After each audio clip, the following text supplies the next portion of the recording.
to ArchRivals Football, sponsored by Raz Energy and Steiner Sports.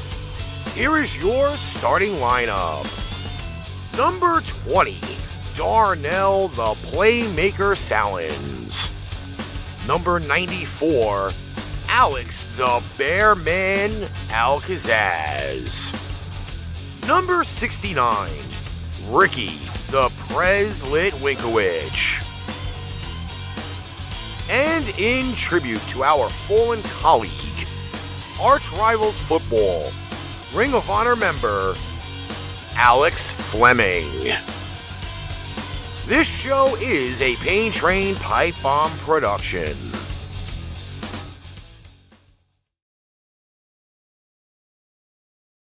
Ladies and gentlemen, what's going on? How y'all doing on this Tuesday, November 9th, 2021? As you can see, it's the Playmaker, Darnell Sallins here, who is the leading off man tonight because Ricky's needed to take the night off, so I am in charge for the night. With me out down there in Texas, the Bearman of Texas, Alex, what's going on? Well, I think you know what's going on in my case, but here I am. Now, let me first start by saying thank you to everybody who wished me a happy birthday on yesterday. I appreciate it. We couldn't respond to everybody because I was on my way back from Fort Lauderdale, Florida, but I did make it back safely sound, as you can see.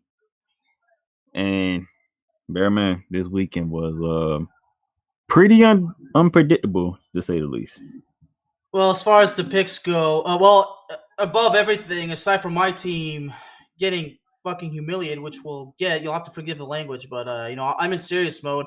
This was the worst fantasy football week in my history with fantasy football.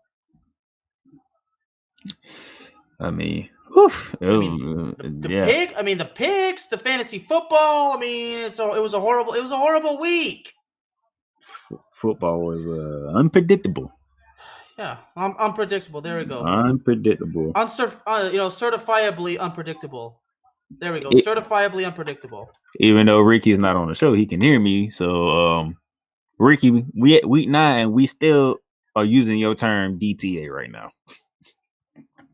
I think that's gonna stick for the rest of the season, gentlemen. That's probably gonna go into the playoffs, probably into the Super Bowl. So it was some crazy stuff happened. But before I get into that, we had some breaking news happen. If Ricky can play that lovely soundbite that we got.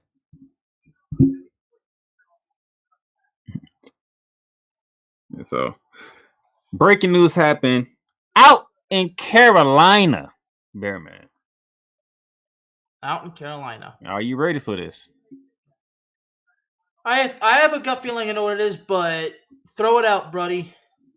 Sam Darnold will be out for several weeks. I believe he had a fracture. I forgot where. Fractured scapula. He's gonna be out. He's gonna be out for a while. I mean, let's not sugarcoat it, Playmaker. Let's assume he's gonna be out for the freaking season. I mean, I've never heard of this whatever fracture. I mean, obviously, I'm not a medical expert, but the way of that, the sound of that word, it sounds serious. And it's a fracture in the shoulder. Yeah, at this part of the season, yeah, forget it. He's done.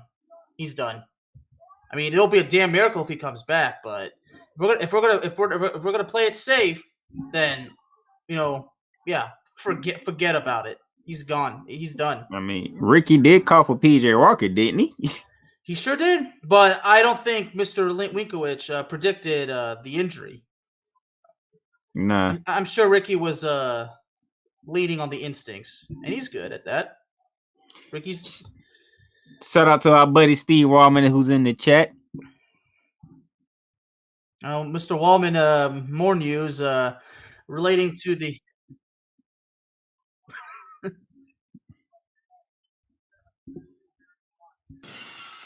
Breaking news on Pipe Bomb Radio NYC. Seen that? No. I say at least, but. Well, Mr. Critical Broncos fans is actually has a little bit of information. It's something where the fracture in the shoulder blade that's in basic terms. and Mr. Critical Broncos fan, who, by the way, is a gentleman and good game brother. I would love to shake your hand, but obviously that's impossible. But he does point out that it's on Sam Darnold's throwing shoulder, so that solidifies my belief that he's done for the year. I mean, you can't rush these injuries because not only does it just easily aggravate it, but then the terms could be, affect for a long time. I mean, some of these injuries just don't go away. Your shoulder's never the same. That's gonna affect you. They didn't say out indefinitely. They didn't say out for the season. They said out for several weeks. Out for several. Okay, I mean that's what they say, but based on how I see with this point of the season, I mean, it's only to have main mark of the season. You still got the second half. Well, we'll see. That's another 8 weeks. So. Well, so I guess assuming the Panthers make the playoffs and Darnold will probably be back on the field. We'll get to those Carolina Panthers later on in the show. Steve Walben did put it in the chat. I don't know if Ricky got that sound bright, ready to go. Go ahead. Breaking news on Pipe Bomb Radio NYC. No. So this is interesting here. Out in Green Bay, Wisconsin, the NFL has fined the Green Bay Packers $300,000. Aaron Rodgers and Allen Lazard both fined $14,000 for violating COVID protocol. Or as we say here, the worldwide bastard. Aaron Rodgers really, he lost sponsorship kind of thing as a result of this whole situation, didn't he? No, was it State? No, was it State Farm? It was some sort of medical clinic in Wisconsin. Did he really? Oh wow! State Farm. He lost State Farm. He lost the local, the local medical thing out there in Wisconsin. You cannot mislead, as the word he said, people, especially in something like this, when people's lives have been lost, and people are afraid they don't. You have people out there who have died from this. You have people out there who caught it and is telling y'all, I won't wish this on my worst enemy. And you have people who are afraid of getting a vaccine. You have to be careful in these situations. He was not careful. He played with people's minds. And that's why he's in the position that he's in. In my case, I was asked for my comments. All I can say is, look, I really don't know what to say, honestly. I mean, I can't just repeat what you just said because I guess I could say that, but, it's probably going to be argued that the Packers are getting a light punishment. And according to Mr. Critical Broncos fan, yeah, it's a very deserving of the fines. And he's actually suggesting, well, honestly, if I'm being honest, he hopes that they lose a couple of draft picks, assuming that this continues. As far as the Packers go, anything I say is merely a theory, but, the fines happened, and if this bites him in the ass for the rest of the season, then fine, whatever. But as far as me feeling bad for Aaron Rodgers, I'm like, well, he's a grown man, and, he should have known better, right? What else can I say? Jason, thank you for joining us on the Facebook chat. We got Critical Bronco over there watching us. Is that the YouTube channel? Oh, yes. He's watching us on the YouTube channel. Those of you who watching, share it out. Let's get more people in here. All right, Bear Man, it's time to get to a week that all three of us would like to forget right now in one form or fashion. What? First up, we have a rivalry. It was down in the Big Easy, New Orleans, Louisiana. The Atlanta Falcons taking on the New Orleans Saints, and Trevor Siemian's first start, Bearman, did not go well whatsoever. Oh my God, this is embarrassing too. Not gonna sugarcoat. I picked the Saints, and it turns out the Saints got humiliated. When I thought the Saints were gonna take care of business, and they didn't do it. Shout out to Matt Ryan and the Atlanta Falcons. 27-25 win. And Cordero Patterson took over the game. You know the guy who was a running back, but Ricky said he's not a running back. Well, he's not a running back. that guy took over the game. 6 catches, 126 yards. I mean, the Saints did come back and take the lead, and then Cordero Patterson put the Falcons in position to win the game. So very disappointing loss. That's a second disappointing loss at home for the Saints. First was the Giants. Now you just lost to the Falcons. I mean, Sean Payton, what you gonna do? You don't have James Winston for the rest of the year. Trevor Siemian and Taysom Hill are your 2 quarterbacks now. I gotta ask, was it a mistake to start Trevor Siemian over Taysom Hill? No. Taysom Hill was coming off injury. Taysom Hill is not a true quarterback, if you really think about it. Did he play quarterback at BYU? Yes, he did.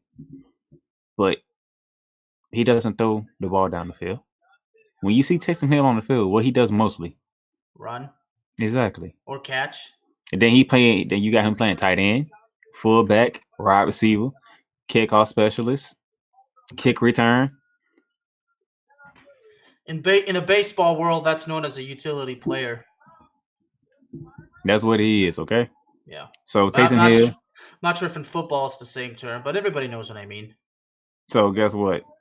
Taysom Hill was not starting was the correct move. Trevor Siemian has to be better. Plain and simple. You got your team. You know Mike Thomas is not coming back. You know James Winston is not coming back. You got your team. What y'all did to Tampa, you did not do to Atlanta. I'm talking about the defense. Y'all punched Tom Brady in their damn mouth. And you let Atlanta come in your own building and punch you in the mouth. That's why the favorite turn is every given Sunday. Any given Sunday. That's what this past Sunday was, any given Sunday. What's next on the docket?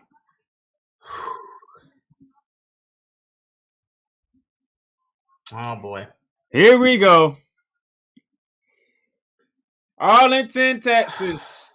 Jerry Rill, the $1 billion playpen, and the return of Dak Prescott. And the Cowboys laid an egg. Absolutely unbelievable, unacceptable. Cowboys laid an egg. And let me be the first to say, I was looking Mike McCarthy's side eye on why Dak Prescott still finished this game. But you know, Barry, man, I hate to say it. This is gonna shock you. But now I understand why Dak Prescott was still in the game. Why? Do you know what the time of possession was between the Denver Broncos and your Cowboys?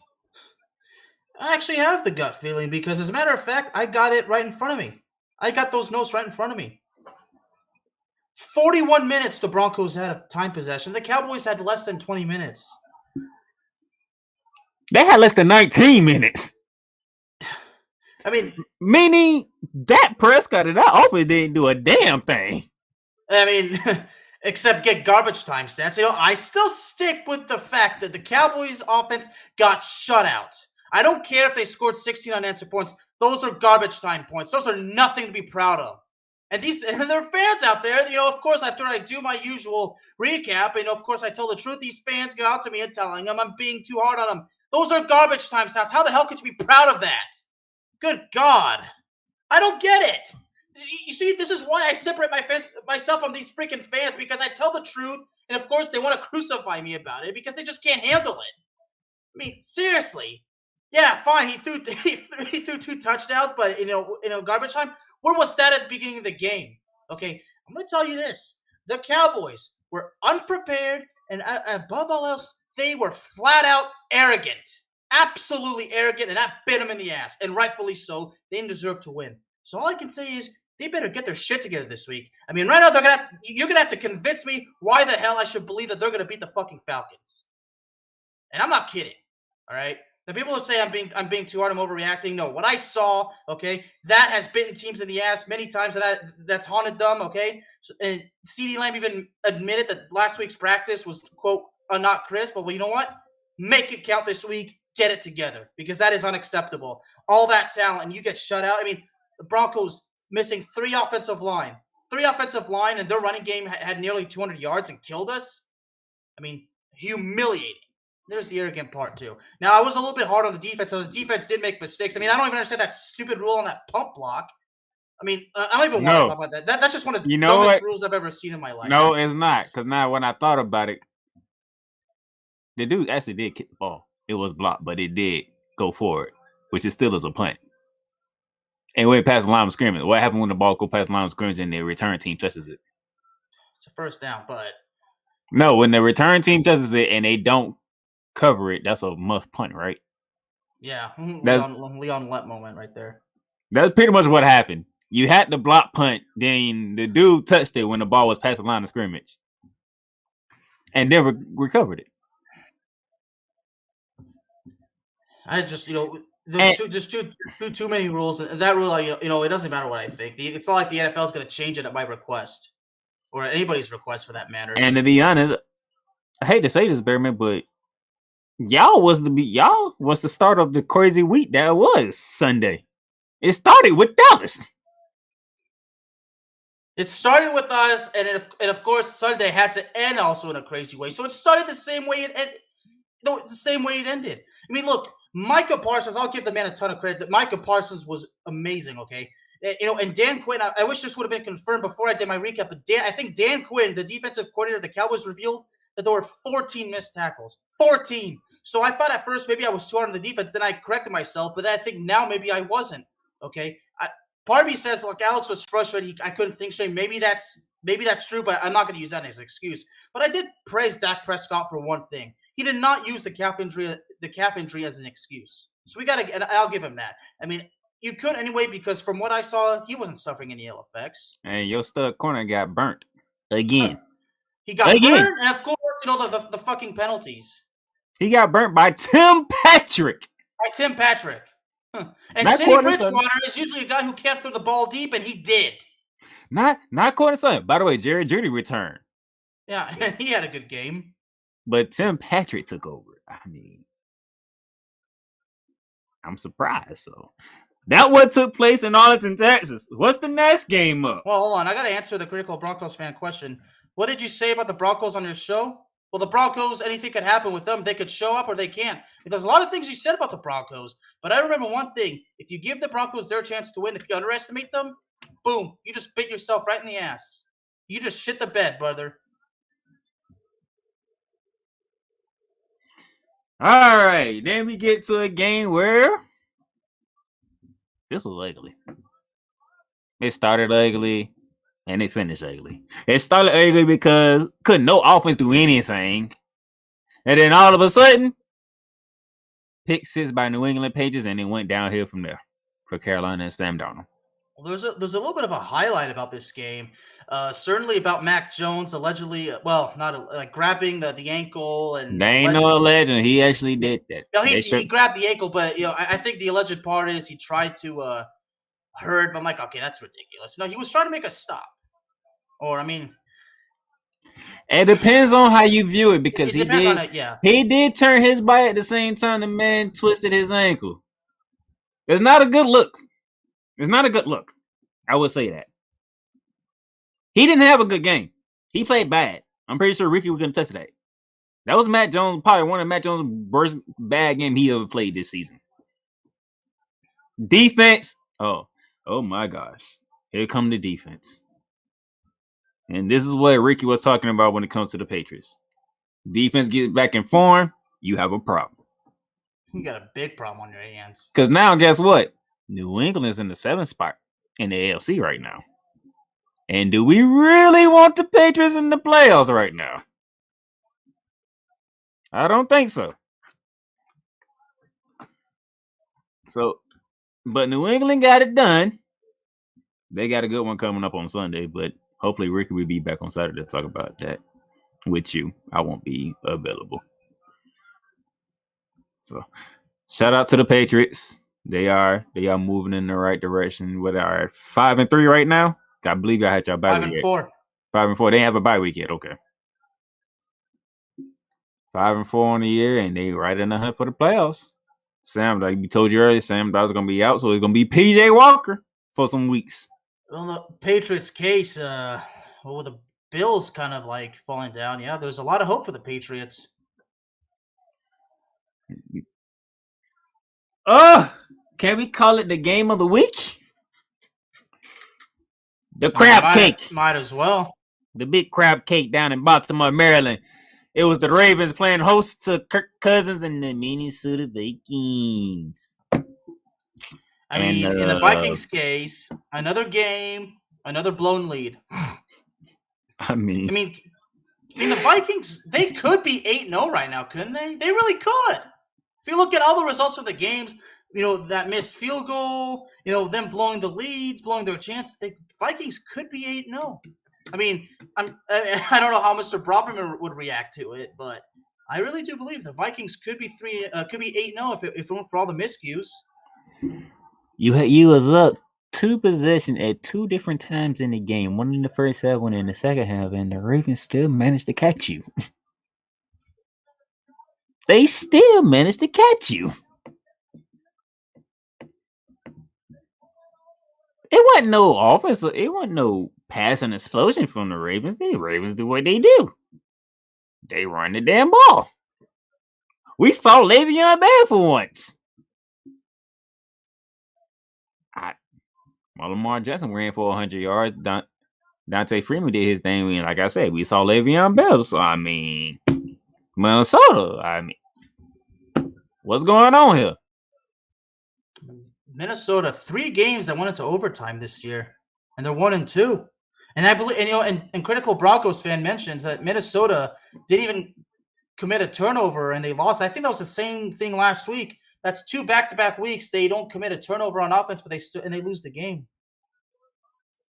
And honestly, I can't even crucify Kirk Cousins on this one.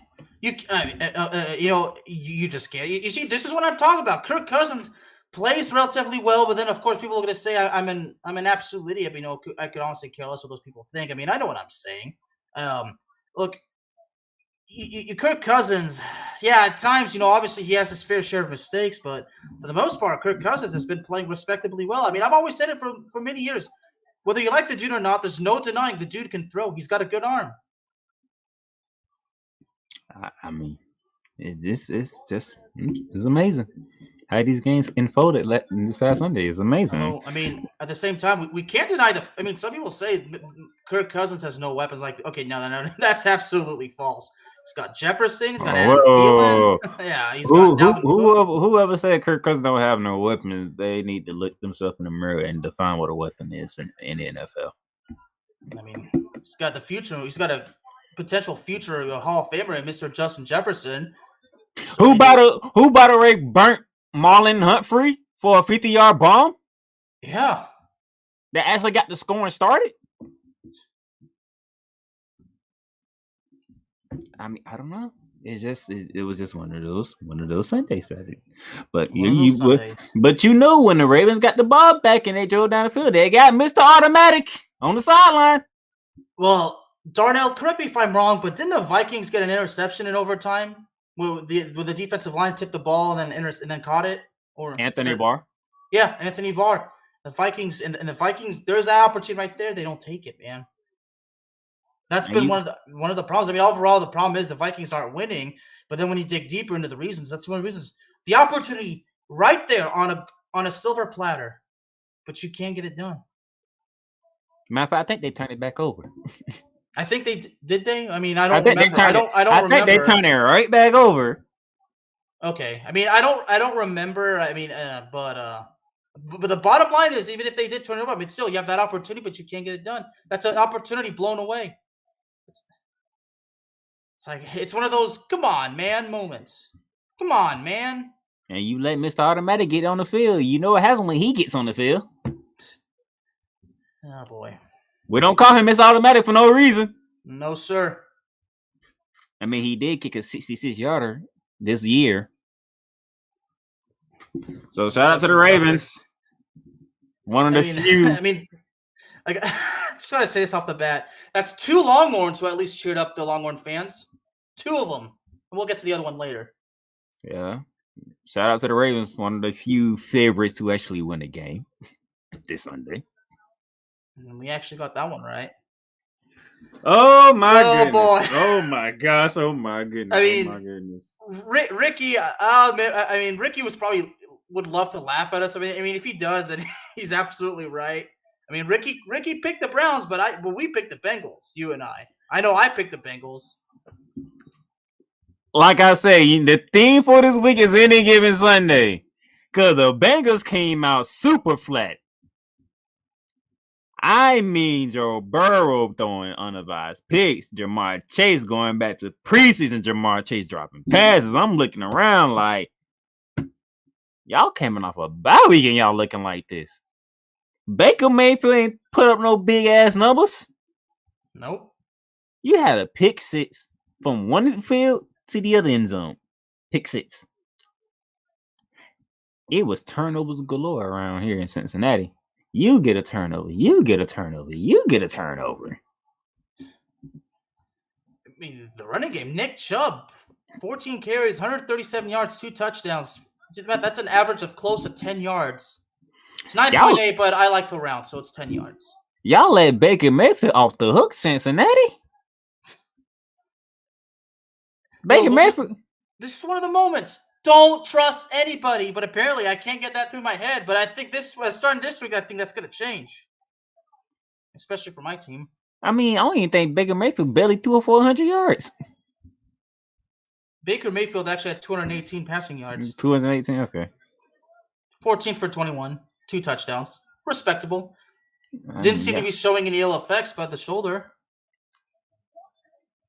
When the other team ain't doing nothing offensively, you don't got to do much. I mean, Baker Mayfield, hey, they got rid of OBJ, and Cleveland came out and said, "Hey, we still run Ohio." Speaking of OBJ, hasn't found a new home yet. Oh, that's coming. Definitely coming. That's coming. But Cincinnati, y'all got to look in the mirror now. That's back-to-back ass whoopers y'all took. Y'all got your ass whooped. Y'all got your ass whooped by the Jets before you went on the bye week, which is embarrassing, even though you only lost by like a single point, but that's still embarrassing. You come off the bye week, and your ArchRivals whooped your ass. The Cleveland defense got 5 sacks. Who knows how many turnovers they got? Every time you turn around, they got the ball. You want to talk about turnovers? I mean, there's a total of 3, 2 interceptions and a fumble. Cleveland defense was going off on Cincinnati. So Joe Burrow and company, y'all gotta correct some things, because that was embarrassing, to say the least. Very embarrassing. Moving on, baby. Whew. What's next on the day? Oh my God! Oh my God! The upset of all upsets. You know what's so funny about this game, Darnell? Josh Allen versus Josh Allen. And Josh Allen of the Jaguars got the better of Josh Allen of the Buffalo Bills. Oh my goodness. I mean, 1 sack, 1 interception. I've never even heard of a fumble recovery too. I've never even heard of have you ever heard of Jacksonville's Josh Allen before that day? Yes. I knew about him in college, Kentucky.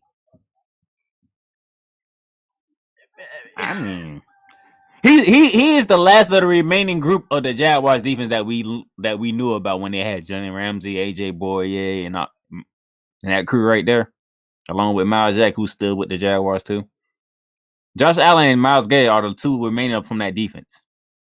I mean, if anybody had not heard of Josh Allen from Jacksonville, then I mean now you have. I mean, what the hell, Josh Allen for Buffalo? I mean, you know what the hard part for me is? Josh Allen's my starting quarterback on fantasy, and I mean that's 3 players. Josh Allen, CeeDee Lamb, and then Chase Edmonds. I mean, it was a bad week. Josh Allen, they do a damn. They ain't do a damn. It's a field goal battle here. And Jacksonville Jaguars scored 9 points in a win. 9. I mean, this is a game that you just like. You even if you're a Jacksonville fan, you're bored to death, but you don't want to get up. Have you ever been in that situation before, Darnell? Like you're bored to death, but you don't want to stop watching because anything could happen. You were watching what took place in Dallas, and I haven't. We were using a red zone, correct? So we get to see all the scores. So we know what was going on in Dallas, and then you just looked at and you just end up watching the Jaguars. You like, is this actually happening right now? Yeah. The Buffalo Bills, who smacked around Houston, Miami, beat the Ravens, beat the Chiefs, and you can only score 6 points against the Jacksonville Jaguars. I mean, I'm looking at the Bills' schedule. The wins that the Bills have racked up are impressive wins. Yeah, I mean, what if it was a good team, or they just beat the hell out of the team they're supposed to beat the hell out of? I mean, the game against Kansas City tells a different story, but I mean, aside from that, oh boy. I mean, I just don't understand. I mean, who's under more pressure now? Is it the Cowboys or is it the Bills? I'd probably say the Cowboys on my case, but I mean, do you really want to compare the two conferences right now? I mean, the difference is the Cowboys are still like 3 games clear in the NFC. In the NFC least, I'm still going to call it that. And in Buffalo's case, well, Buffalo is New England's right there knocking on the door, and I forget that the Patriots are 4-0 on the road. I mean, the Patriots are right there knocking on the door. If the Bills don't get it together, well, you can safe to say the Patriots will definitely. I mean, shout out to Urban Myers and crew. They got their second win. This is their first win on U.S. soil since week 1 of last season. That's like well over 400 days. Yeah. But anyway.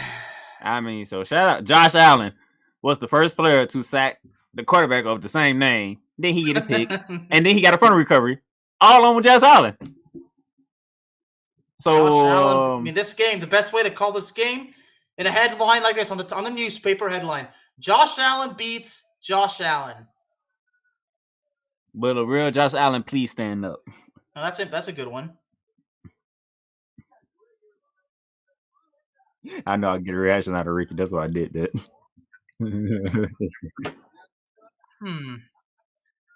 Well, Mr. Critical Broncos fans, according to him, the Bills are under heavier pressure than Dallas. In his honest opinion, Mr. Broncos fan, go ahead and give your reasons. I'm really curious. And to answer the question, if you're talking about the score of Buffalo and Jacksonville, I'll be honest. No, I was not laughing because I was more like I was confused. It's a sexual innuendo thing. Now you see, Ricky's one trying to make me laugh. No, it's at 6-9. Yeah, okay. Well, if that had crossed my mind in that particular scenario, I guess I probably would have laughed. But Sunday was not a good day, so me and him are definitely thinking alike. Oh my gosh! Oh boy! By the way, before you get to this next game, all I have to say is these 3 words, and then you can talk about the game. Tyrod Taylor sucks. Okay. Well, I spoke about Tyrod Taylor, and I asked last Saturday, was he coming back? Was it Saturday or Tuesday that I asked? Can you gentlemen remind me? No, I told y'all he was coming back. I mean, I know you said that. I told you Tyrod Taylor was coming back, and I told you 2 weren't going to be playing. Yeah, you did, but was that on Tuesday or was that on Thursday? That was on Saturday. Okay, all right. Yeah, and I mean, it's not like I didn't believe you, but Tyrod Taylor, I mean, 24 did not look good whatsoever. 3 interceptions. So I don't pick you against the Jaguars and you light them up. You finally come back. You're playing the Dolphins, who got beat by the Jaguars, by the way. In London. And the defense whoop your ass. DTA, man. DTA. I actually picked. I'm the only one who picked Houston. And I'm saying here, like, really? This is really happening.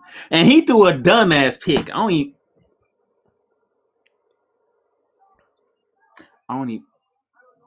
Tyrod Taylor sucks. I seen stupid picks be thrown before, but the one he threw Sunday was blasphemous. Okay. Well, in the words of somebody that I know very well, repulsive, repugnant, disgraceful, and most of all, fraud. I cannot believe what I saw from Tyrod Taylor. I really don't. So Kirby per se did not have courage to set didn't like the scoreboard up. Before the score is 17-9. The Dolphins didn't like the scoreboard up. I mean, they were shut out in the second half. I mean, in the second half, only 3 points were scored. And that was by who? Houston. Matter of fact, the same points that got Jacksonville the victory over the Buffalo Bills is the same amount that got Houston beat by the damn Dolphins. I mean, this is one of the games Ricky would simply just puke because he couldn't stand a game like this. Yeah, there you go. You see, that's how he justifies it. But anyway, what do we got next, Mr. Linkwich? Oh boy. No, they tell you always pick with your gut and not your head.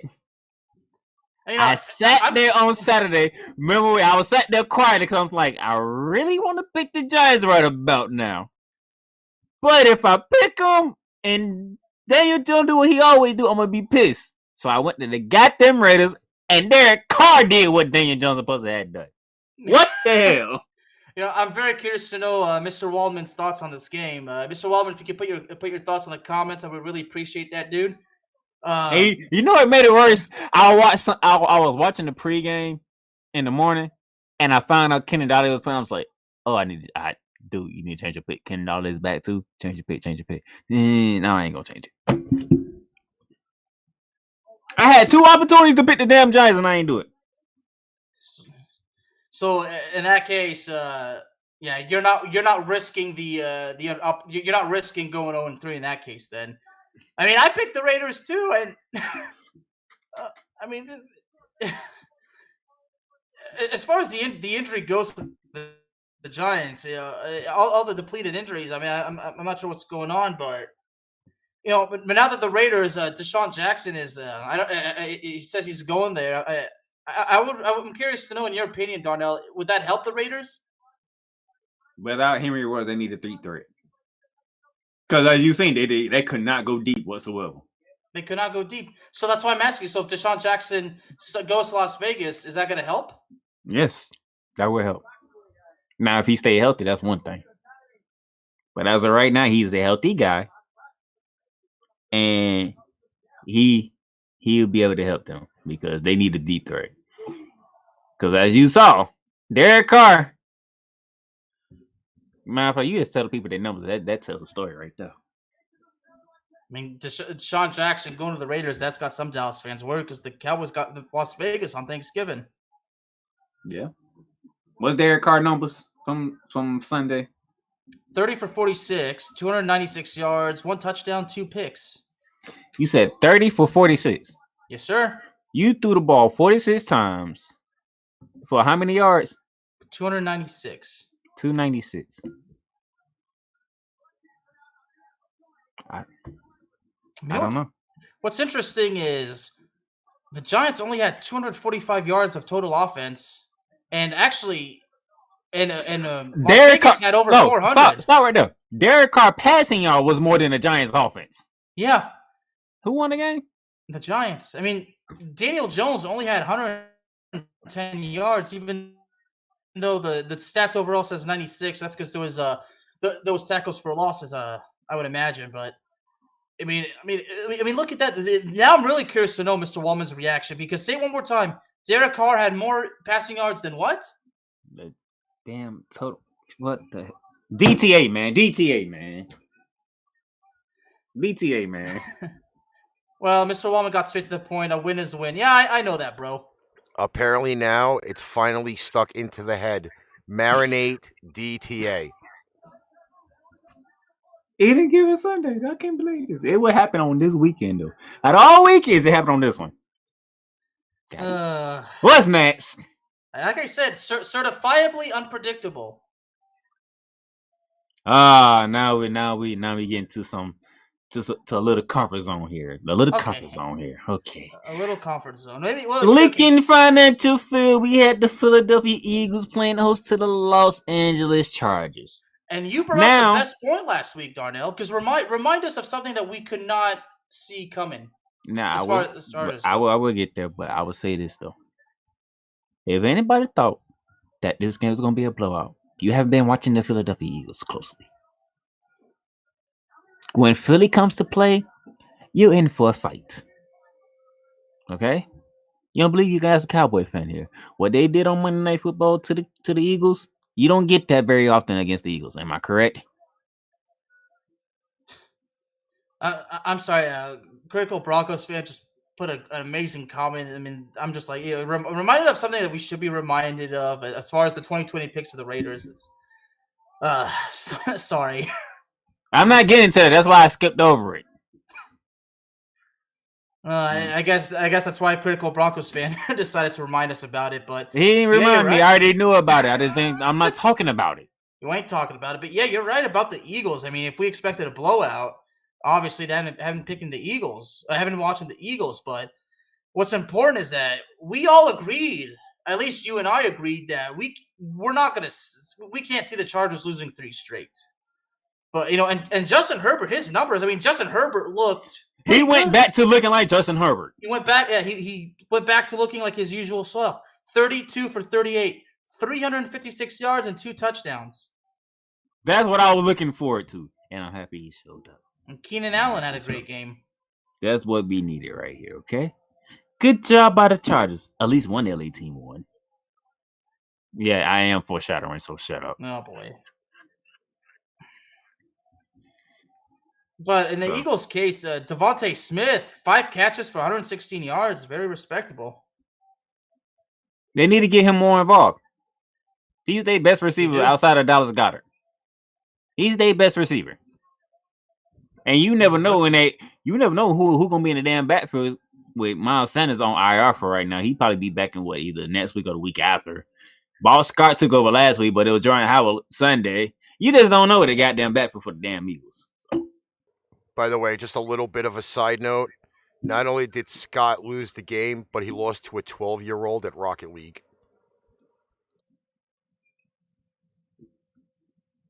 Next game.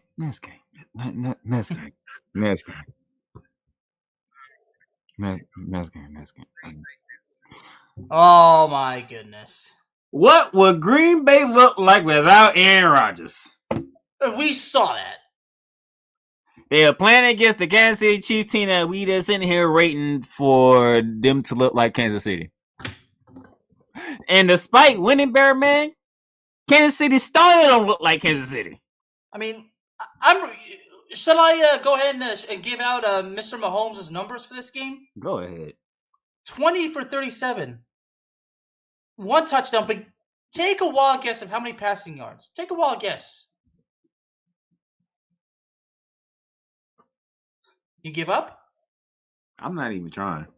166 yards. It's black.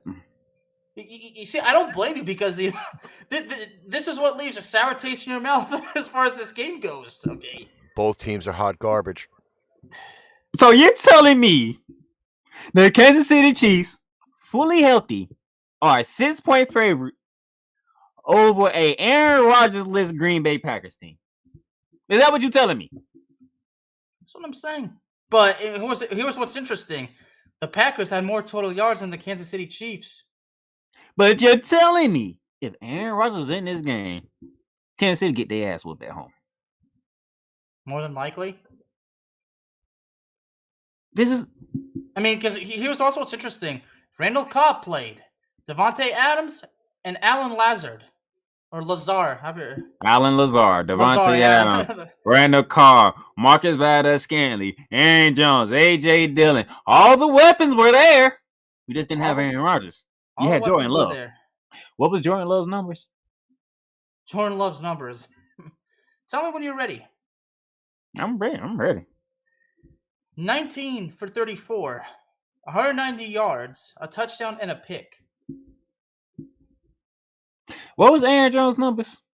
Because that was Ricky's key factor on this one. No, it was 12 carries, 53 yards. That's an average of 4.4 yards per carry. But since I like to round, that's an average of 4 yards per carry.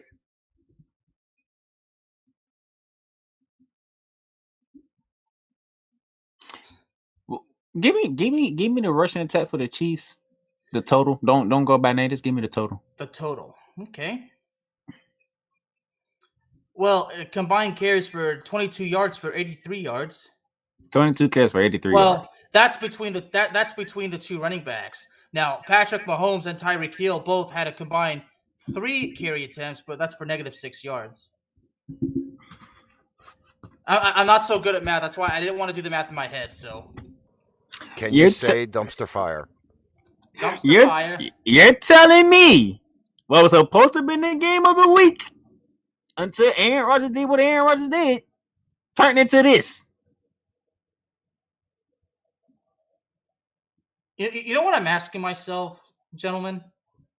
Because a lot of it's going back to the Cowboys. A lot of people are saying, okay, the Cowboys needed this down game so they can get back up and start winning again. Is this the same thing for the Green Bay Packers? Damn, that's the same thing for every goddamn team right now. The Bills, they're gonna look at this and be like, we just got our ass whipped by the Jaguars, and they only kicked 3 field goals. The Saints, we let our ArchRivals come in our building and punch us in the mouth. The Chiefs and the Packers looking at each other like, but thank God everybody else played bad too. You know who's laughing right now? Tom Brady. He was on the bye week. Or as Mr. Ricky likes to say, Mr. Thomas Edward Brady. He was on the bye week. But, you know, in this game, too, Kansas City was shut out in the second half. There's only 7 points scored in the second half. And as Mr. Critical Broncos fan kindly reminded us, it was a garbage time touchdown. So, in other words, Packers really did get shut out. I mean, when you think about it that way, I mean, yeah, they scored, but again, it's garbage time. We're in the 4 o'clock hour, ain't we? I know what the next game is. Go ahead and bring it up. God damn it. Oh, boy. Talk about a team who is laughing their ass off right now. At us, and honestly... I mean, hold on. Wait. I don't know if the people can hear... I don't know if the people can hear Ricky. But, correct me if I'm wrong. Did Kyler Murray play? No. Did DeAndre Hopkins play? No.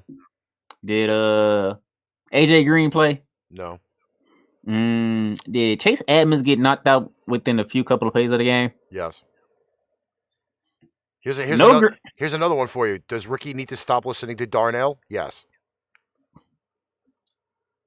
I told you. I sat here and said DeAndre Hopkins not gonna play, and I said Kyler Murray weren't gonna play. And you convinced my punk ass to pick those goddamn gold rushing MFers in fucking San Fran, and I fucking listened to you like a goddamn idiot, and I fucking lost the game. Fuck you. With it. Okay, so we're even because your dumb ass. Because your dumb ass they want to listen to me about the damn Indianapolis Colts, and then was it the Texans? You didn't want to listen to me on that, but you end up going that way anyway. Well, there it goes. See, so we're even. So there's the soundbite, ladies and gentlemen. Darnell doesn't want to listen to Ricky. Ricky doesn't want to listen to Darnell. Did George Kittle come back for the 49ers? I believe George Kittle's on that stat line, correct? Oh, he is.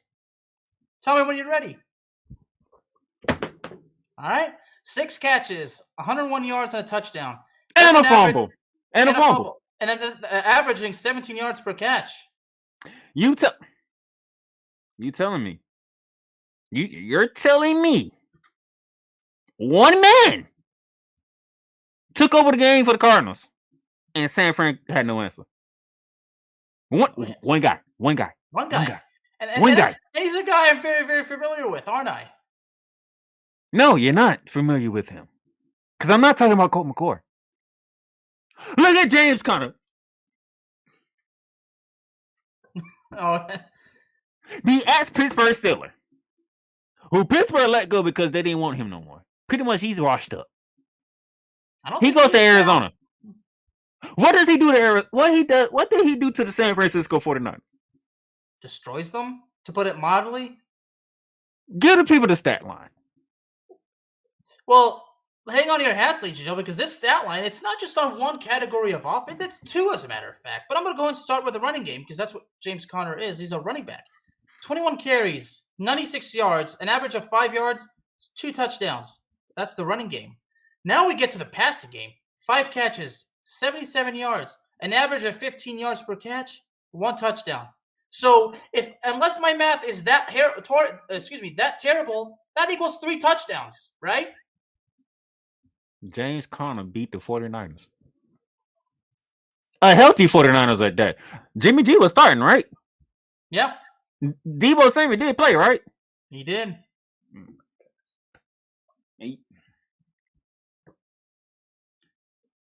DTA.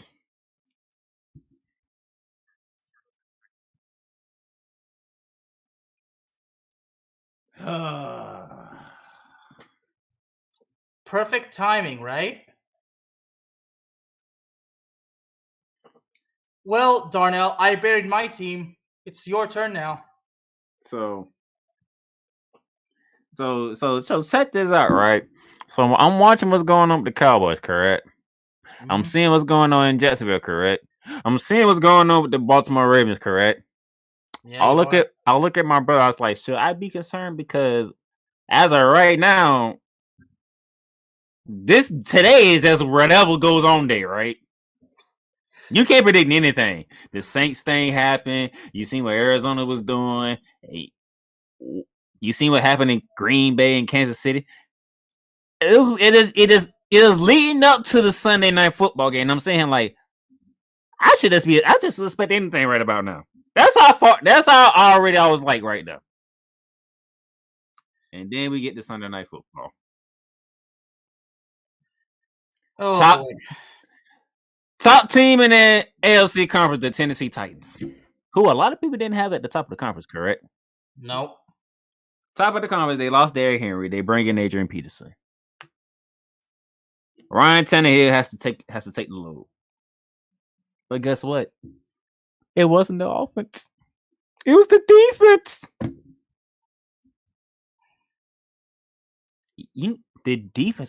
The defense of the Tennessee Titans is forming. And that is a scary sight right now. I mean, Matthew Stafford got sacked 5 times. And you know the crazy part about it? We was number 1 in sacks allowed.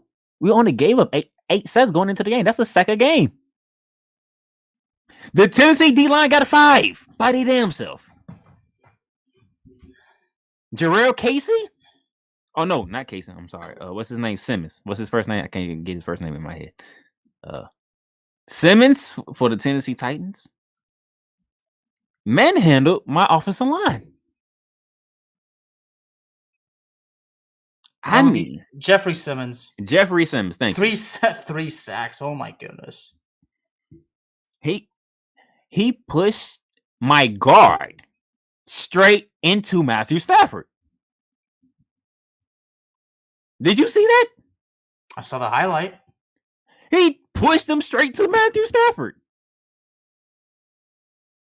Then Matthew Stafford, okay. I give him this one, okay?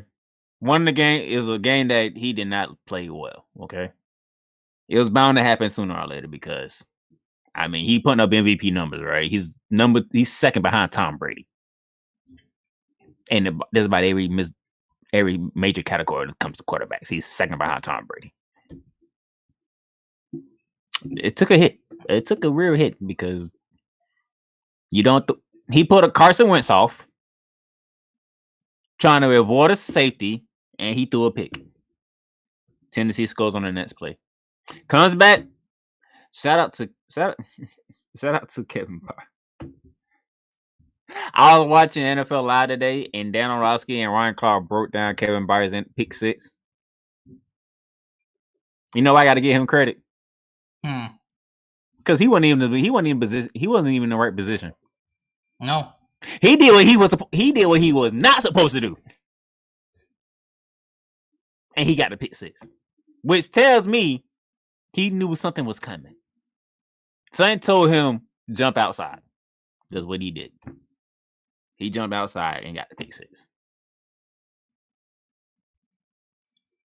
I mean, look.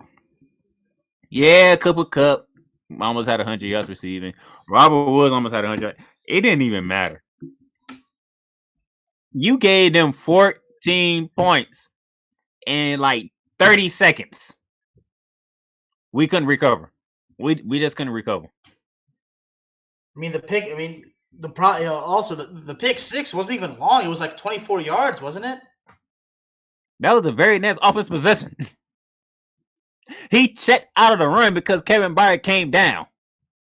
It was supposed to have been a run. He checked out of it and went to shotgun. He tried to fool the Tennessee defense, but nope. Tennessee defense, ain't gonna work. Ain't gonna work. It just we took one on the chin, okay? We took one on the chin. I'm not mad about it because hey, Sunday. If you on Sunday Night Football, that means it's gonna be a contest, okay? To Joshua, who's actually a new listener. Well, thank you very much, Josh, for tuning in. Josh, as far as the Cowboys situation goes, as we know, Greg Zuerlein was put on the Worldwide Bastard reserve list. That's what we call this whole thing. We call it the Worldwide Bastard. You can thank Ricky for that. But as far as I know, the other kicker that was on the practice squad is being worked out, and they brought in Brett Maher. But I would say to the Cowboys, give Dan Bailey a call. So, yeah, Bearman. But last thing I'll say, but hey, Josh, I've been saying this on my show, which is called Cowboys Talk. If you want the link, I can actually give it to you. I've been saying this for a while. The Cowboys shouldn't be selling for field goals because of how powerful that offense is with all the weapons. Yeah, there's no reason to be selling for field goals. So, we both scored 16 points in losing efforts. And those 16 points didn't mean a damn thing. I mean, it could have been worse. I mean, hey, my Cowboys lost to an average Broncos team. You guys lost to a good Tennessee team. I mean, yeah, you guys lost to a good Tennessee team. So that was not the way I wanted to bring in my birthday, okay? All right. Now, if it was a competitive game back and forth and we lost, okay, I can take that. But we got our ass whooped at home in prime time. In prime time. That's our first loss in prime time this season, though, because we won our previous two. And we got 2 more to go, which both going to be on Monday Night Football. But that should be fun. But yeah, we got our ass whooped. So we got to regroup because guess what? And that's because we on Monday Night Football coming up. Yeah, Josh. Unfortunately, they're bringing in Brett Maher for a workout. Monday Night Football. Ricky gonna be surprised when I say I didn't watch the game yesterday. I chose to watch something else where he already knows than Monday Night Football. Started up like I thought it would. Pittsburgh was dominating in the first half. I don't think Justin Fields know what hit him. But the second half, for some reason, became a contest. And Justin Fields started to look good again. Did his thing in the second half. Brought that team back. And then let's just get to it. The guy sets I can't think of his name right now. I know it's Casey and the last name starts with an M. No, it's not Hayward. Talking about for the Bears. The guy sets Ben Roethlisberger. He celebrates. He does Kazzaz mark. He does the roundhouse kicker, right? Celebrates with his teammates. Walks over to the Steelers sideline a bit. Him and the ref bump into each other, and he gets called for taunting. That's a lot that went in that scenario, which led to the game-winning field goal by the Pittsburgh Steelers. Even though Chicago still had an opportunity to win it, and they missed the field goal. Bearman. Taunting, I know taunting.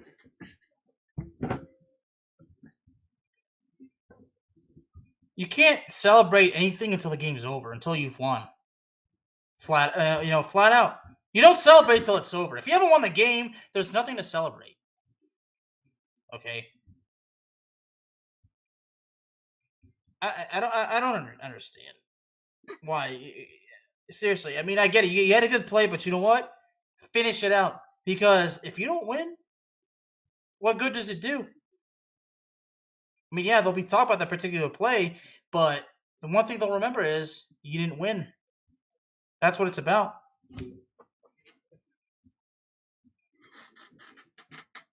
I mean, Joshua, you want to answer that question? Let's remember this. The Jaguars beat the Buffalo Bills. The Atlanta Falcons beat the New Orleans Saints. The Chiefs won by 6 over the Jordan Love Green Bay Packers. Half the damn offense was out for the Arizona Cardinals, and they still smacked San Francisco in the mouth.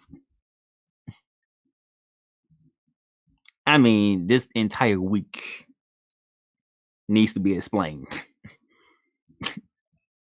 It's not just how the Giants won. This whole week needs to be explained because nothing good happened for most people, okay? In this whole entire week. Bear fans are pissed off because they felt like they got robbed the game.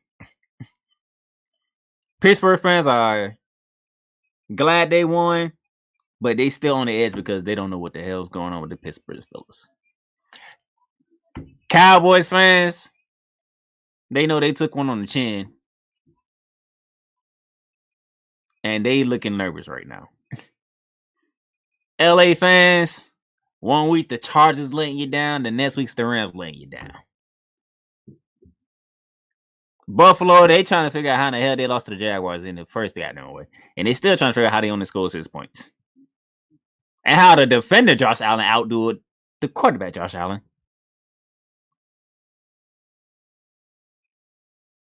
I mean, if you look everywhere, it's just that's a lot that you can't unravel right now. It's just that's how the week was, okay?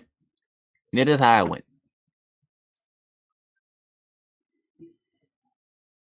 Oh Lord, Thursday night football. South Florida Hard Rock Stadium, which I actually saw, by the way, when I was down there in Miami. We had the Miami Dolphins with a game time decision 2 on Tagovailoa or Jacoby Brissett against Lamar Jackson and the Baltimore Ravens.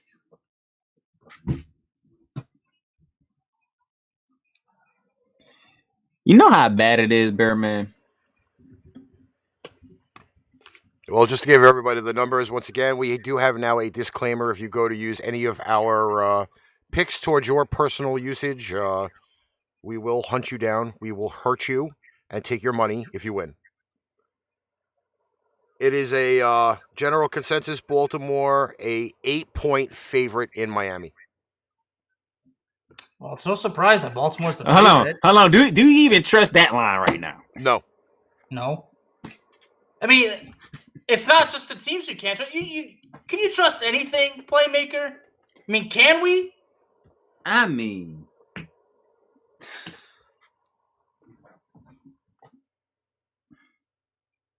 in the right state of mind, Bearman and Ricky, you said Baltimore is 8-point favorite. Yes, 8-point favorite, and the under/over is 47. In the right state of mind, I trust the Ravens. But how can you be in the right state of mind after what took place on Sunday? But I'm still taking the Ravens, okay? I mean, I'm in the exact same way. I mean, I said earlier, right now, I might as well save it for Saturday, but yeah. In this particular, Tua's listed as day-to-day. It's a game time decision. He's a game time decision. It don't even matter if he. It doesn't matter. I'm still taking the damn because Ravens. even if Tua plays, what are the chances he gets hurt in the game? What are the chances that the running back scores the only touchdown for the Dolphins? Right? Yeah. You can't go against Baltimore and yeah. My pick, without doing any analysis, I'm taking the Ravens straight. Miami getting the 8. I knew you was taking the Ravens. Okay.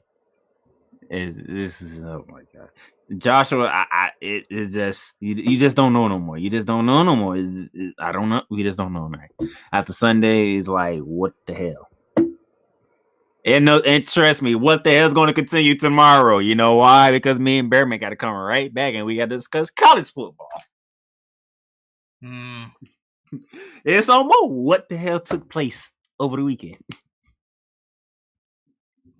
We had 2 unbeatens get knocked off. And nobody was impressed except for the Georgia Bulldogs. I mean,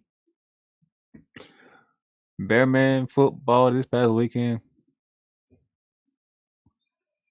I don't know, man. I just don't know. So tomorrow, 6:30. Me and Alice will be back again. Do what we always do. Recap last week. Group of 5 top 5 lists. Go over the college football poll for week 2.